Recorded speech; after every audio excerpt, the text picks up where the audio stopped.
Hi, I'm Dustin Abbott, and I'm here today for part 2 of what I'm calling a buying guide series. And in the previous episode, I talked about APS-C cameras, mirrorless cameras, and gave you kind of just what I'm doing basically is rather than trying to tell you what to buy, I'm trying to give you a little bit more information, kind of a very quick summation of a lot of the gear that I found to be good and worthy of consideration, and then both some pros and cons for that to help you to be a little bit more informed in your buying decisions. I do want to quickly apologize. There was some negative feedback from those of you that either are considering or shoot Nikon, and that there was no reference to Nikon in that series where I did mention, you know, Canon, Sony, and Fuji. And the reason for that is that while I'm sure there are some very good Nikon products in there, I'm just not informed about them at all. I don't do Nikon reviews, as many of you know. And as a byproduct of that, I tend to try to speak about what I know rather than trying to just make stuff up. And so if that, you know, rubbed you the wrong way, I apologize for that, but I just didn't feel like I had anything to add to the conversation when it came to what Nikon has to offer. Today, however, I'm going to be dealing with something that I am very familiar with. And so I'm breaking down my Sony buying guide, full frame buying guide, into 2 parts. And today we're going to be talking about the budget conscious side of things. And this is where I've spent a lot of my personal time as a photographer, and that I want, you know, good quality products, but I also don't have unlimited budget like many of you. And so in our second video, we'll talk more about the premium side of things. And so for a practical cutoff on today, I have camera bodies under $3,000, and I also have lenses under $1,000, just to let you know what the criteria are for today.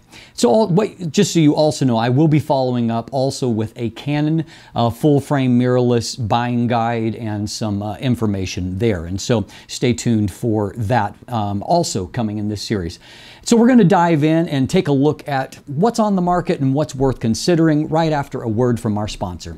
Today's episode is brought to you by Exter, maker of fine smart wallets and other premium accessories.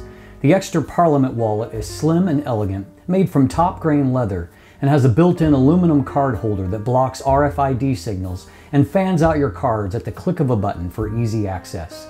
You can even add one of their slim, solar-powered Chipolo tracking cards if you're the kind of person who loses their wallet.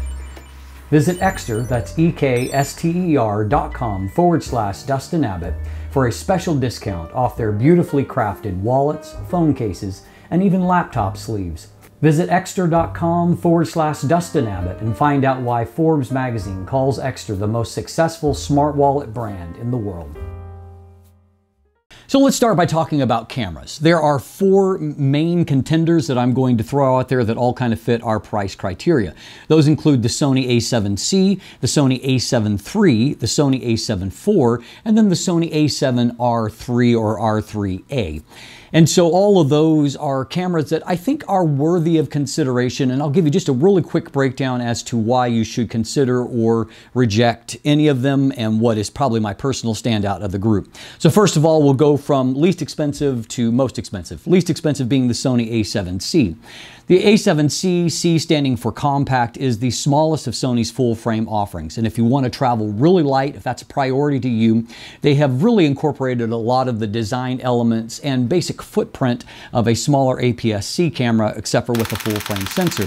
I actually found the a7C to be more competent than what I expected, in that while it has on paper a lot of the same moving parts as the Sony a7 III, I did find some improvements. That autofocus was just a little bit better refined due to updating technology and algorithms.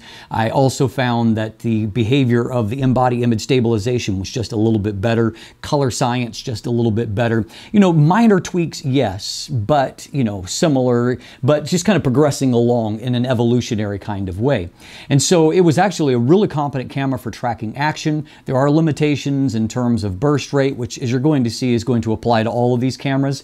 And I will note that if you're someone who's looking to do, you know, high-speed action, unfortunately, there isn't really a great budget option for you on the Sony front. All of these cameras have great tracking systems to varying degrees, but what they don't necessarily have is fast burst rates and the ability to get lots of frames and, you know, and so that you can really track action. And I'm afraid if that's, you know, where you want to occupy, you're going to have to consider either the A9 series or the Alpha 1 and, you know, move into a different price category point there. But the A7C did track very, very well, and it's just, again, limited by its burst rate and its buffer depth, but more so by the burst rate than anything else. I also like the fact that it was kind of the first of these Sony cameras to start to do away with any kind of recording limit, and so you could just do, you know, long format recording without cutting off at 29:59. It could be used as a webcam, you know, some of those practical things that make it, you know, more functional. As far as negatives there, I did find that the body was a little bit compromised in terms of ergonomics, and that there wasn't as many physical controls as what I would have liked. I didn't love the viewfinder that is off to the left side of the camera, like on the APS-C bodies. And so, you know, there were some negatives in terms of some of those basic functionality. Even though the camera was very competent and produced really great results, I didn't love using it quite as well because of that. So the Sony a7 III obviously is, it's the second oldest camera here in this group, and in some ways it has the least to distinguish it at this point. It mostly is a camera that was, at the time it was introduced, and remains a just very competent all-rounder camera that does a lot of things really quite well, and it's been very popular because of that. Like the A7C, it shares a 24 megapixel resolution point. It's a very good sensor, though these days, you know, a lot of people are looking for a little bit higher resolution. But it does a lot of things very well. Very good focus system, has, you know, good tracking capabilities, good video performance, though, you know, you're limited in terms of your headroom on your codecs. You're only going to go as high as 4K 30, and that's true of all these save the A7 IV. But it just does a lot of things well. It has, you know, better ergonomics relative to the A7C. You know, basically the A7 III, A7 IV, A7R III, they're pretty similar all across in terms of ergonomics, with some slight improvements, particularly to the A7 IV in terms of having an articulating screen. More on that in just a moment. And obviously, though the price point is $2,000, so on paper it's $200 higher than the A7C. Being an older camera, there are all kinds of opportunities for you to get it at a lower price, be it used or on sale, and so very likely price is going to be a compelling option. As far as reasons to not consider it, it obviously does have the record limit, things like that. The in-body image stabilization is not as good as the A7C or the A7 IV. And of course, you know, resolution, again, may be a limiting principle if you're looking for a little bit higher than that. The A7 III is a very competent camera, but in some ways it is the least distinguished here in that it does no particular thing better than the others. You know, maybe unless you get it at a really, really good price point. The A7 IV is kind of my top pick in this category. It's not a camera that I have owned yet, but it is a camera that I would personally strongly consider as my second full frame, you know, Sony Alpha Series body. It, I think, provides the best balance because it moved up to a 33 megapixel sensor. It has even better tracking performance and autofocus because it inherited a lot from the Alpha 1, which I'm filming on right now and is my favorite Sony camera, in full disclosure. But it does, you know, it just does a lot of things very, very well. I was very impressed with the sensor performance, and I think in many ways that 33 megapixel resolution point is high enough that it mitigates what is the chief advantage for the A7R III, which is of course the higher, even higher 42 megapixels of resolution. But the A7 IV sensor is an extremely good one. And I think that it just does a lot of things really, really well. It's probably the best here in terms of color science, probably by a very small margin, maybe the best of dynamic range. It just does a lot of things really, really competently. I love the articulating screen. I love some of the tweaks to the ergonomics that just make it a little bit more usable. It's got a fully functional touchscreen in a way that none of the rest of these do. And so, you know, some really positive things there. Its price point is $2,500, and I think it's a lot of camera for the money. In some ways, you know, Sony kind of moved the A7 IV up a little bit up market in both price, but certainly in performance as well. Finally, the A7R III or A7R3A remains an interesting proposition, mostly because it has an amazing sensor. And that 42 megapixel sensor there remains one of Sony's very, very best. I used the A7R III as my primary camera for years, and it performed very well for me. Its autofocus system is the weakest here. However, it's not really weak. It's just not as good at the margins as what some of these others are. And again, a great sensor. And so if you're more in the kind of portrait or landscape space, you know, you may find that the A7R3A is still a really, really great option for you at this point. I would say my top pick out of those four is probably the Sony A7 IV in terms of all-around versatility, but there are little strengths and weaknesses there that may set one of these cameras apart for you. So let's talk about lenses. Again, criteria being under $1,000. So again, there is a kind of a bifurcated path, and that is, you know, going the option of zooms and going the option of primes. Now, our $1,000 limit means that a lot of the better Sony zooms, first-party zooms, are going to be eliminated from consideration. We'll talk more about those in the secondary video. So as far as zooms that fit the criteria but are high performing, if you want to go for the smallest of the standard zooms, the Sigma 28 to 70 millimeter is a very competent lens. It is very compact. It does a lot of things well. I wouldn't say it's necessarily exceptional at anything, but it is a very competent lens. And you know, if you're buying a smaller camera like the A7C, it may be a really, really worthy consideration there. A wide-angle zoom that is extremely competent and very compact and fits our price criteria is the Tamron 17 to 28 millimeter f2.8. Not necessarily radically wide and certainly not a huge focal range, but this is a very, very strong lens optically, and particularly if you're shooting around the 20 millimeter mark, you've basically eliminated most all of distortion and optical flaws, and it's just extremely, extremely strong. But because it, you know, and it's weather sealed, you know, constant maximum aperture of f2.8, this is a professional grade lens, you know, even though its build quality doesn't scream professional grade at you. I've been using it for several years since its release. It is a very strong lens and worthy of consideration. My favorite kind of standard zoom in this series is the Tamron 28 to 75 millimeter f2.8 G2 lens. Yes, it's larger than what the Sigma 28 to 70 millimeter is, but obviously it's got a little bit bigger zoom range, but it's also just a little bit better at everything. It has a better build quality, it has better autofocus, it has better image quality. It's an extremely high performing lens that I think is very competitive even with the G Master lens in terms of optical performance. And as a byproduct of that, at around $900 US, it's a very, very strong value. Now, if you're looking at telephotos, there are a couple of telephotos that fit our criteria, and again, they're both third-party, but are worthy of consideration. The smaller and lighter of the two is the Tamron 70 to 300 millimeter, which is a very, very good lens optically, very strong. It doesn't have image stabilization built in, so you're having to rely on the in-body image stabilization, so it's a minor disadvantage there, and so something worthy of consideration, but it does a really good job. If you're looking for a lens with stabilization built in, you might want to consider the Sigma 100 to 400 millimeter DN lens. Again, a very good lens, autofocus. It's not on the top tier with the best Sony zooms for sports action, but it's good enough for most people in most situations, and a lot of people have been very happy with it. I owned it for a while and used it, and it was a competent lens. If you're wanting a good travel option, you don't like to change lenses, consider the Tamron 28 to 200 millimeter. It really impressed me. It was much better than what I expected, and I keep one around even though I don't reach for it all the time. If I'm close to home, I tend to go with a lens that really fits what I want to shoot. But if I'm traveling, I often reach for the 28 to 200 because it's just so good at so many things and fits our price criteria.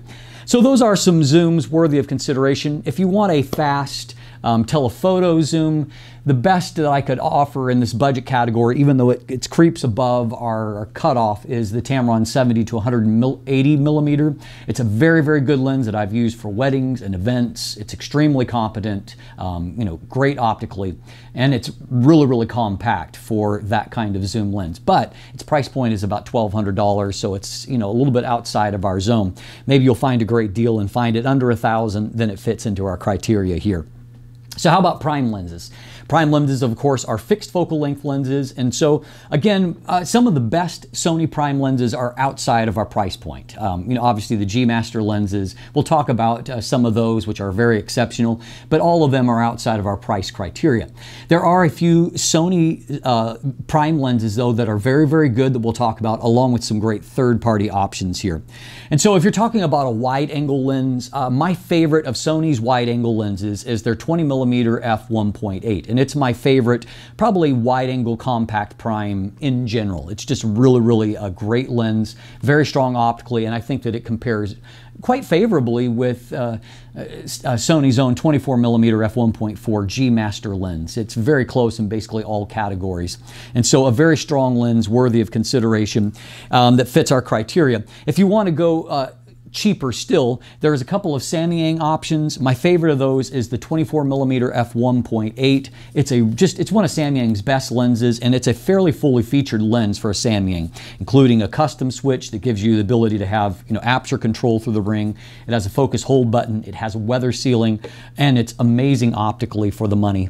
And so definitely a worthy alternative. There's also a Samyang 18mm f2.8. It's about the size of this lens, so smaller and lighter and more compact still. It's good optically, it's just not as superior as this. And the standout there for me, of course, is the Sony 20mm, which I think is very, very good. In 35mm options, kind of that in between really wide angle and normal, a couple of lenses worthy of consideration. Again, Samyang's 35mm f1.8 is my top budget, cheap budget option there. A very good lens. Lots of people use it and like it. There's also Sony's 35mm f1.8 that is it's a very good lens. It's relative to Samyang. It's there's a pretty big price difference between the two, so you might have to weigh that to see where you fall out. And then if you're willing to go larger, the Sigma 35mm f1.4 DN lens is a very strong lens optically. It is larger and heavier than any of those options, even more so than what the 35mm f1.4 GM, which I'm filming on at the moment. And so it's a very good lens though, and it does fit our price criteria. At normal, 50mm-ish, there are two lenses from Sony that are very compact, if compact is priority, worthy of consideration, and that is the 40mm f2.8 and the 50mm f2.8 G primes. They are really good lenses optically, and though f2.8 doesn't light anyone's fire as a prime lens, I can say that those lenses are extremely good optically and are worthy of consideration. I think just they have really nice rendering and performance, and they're extremely compact. They're worthy of consideration.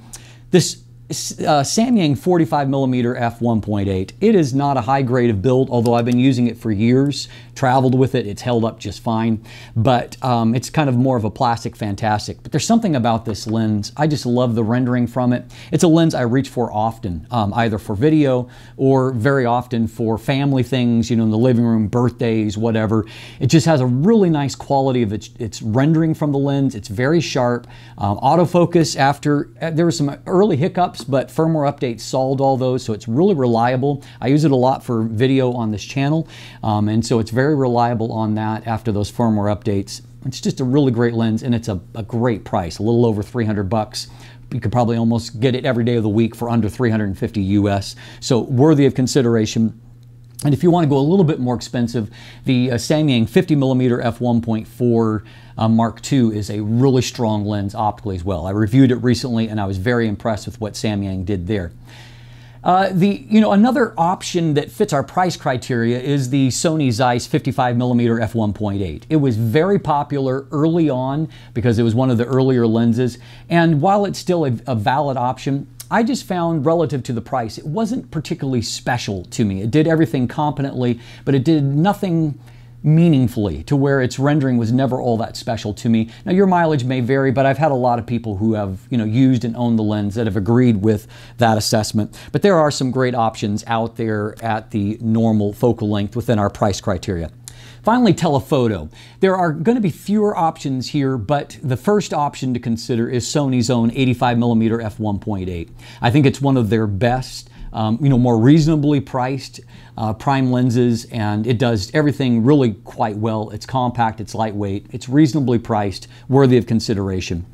There's a Samyang option that I also really like. It's the 75mm f1.8. And so, you take off that lens hood, and I've shown all these lenses in basically their largest form here, with lens hoods attached.